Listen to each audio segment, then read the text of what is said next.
الرجل يحفظ القرآن، ربنا يحفظه القرآن، ربنا يهبه ويعطيه نعمة انه يعرف يقرأ في المصحف وينام وعنده مصحف. كنت مرة في المدينة، في مدينة الرسول صلى الله عليه وسلم، كنت أجلس بعد الفجر يوم الجمعة إلى صلاة الجمعة، وفاتح المصحف وبقرأ. فلما حسيت ان الناس ساكتة بدأت أدندن، أعلي صوتي سنة، وجنبي أعاجم. سبحان الله العظيم، والله شفت كده عينيهم نازلة دموع، اتنين جنبي، واحد من هنا واحد من هنا. فطبطبت على رجله كده. زعلان ليه؟ ما في عربي ما في، ما بيعرفش يقرأ عربي، فبيبكي انه مش عارف يقرأ في المصحف، بيبكي. انت ربنا سبحانه وتعالى وهبك نعمة القراية،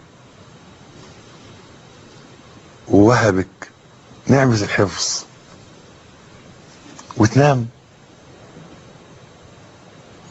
اللي ينام هتتكسر دماغه.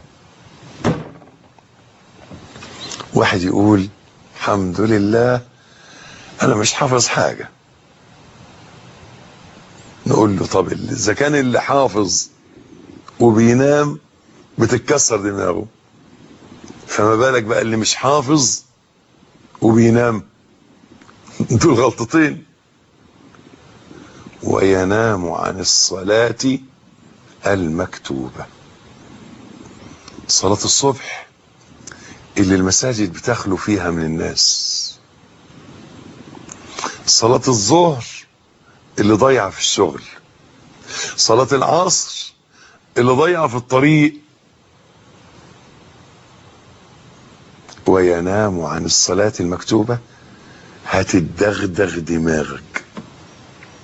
ولو شفت المنظر تصور كده، واحد نايم والتاني ماسك حجر، دماغه تتفتفت والحجر يجري بعيد، يروح يجيب الحجر ويرجع يلاقي دماغه رجعت زي ما كانت. هكذا إلى يوم القيامة.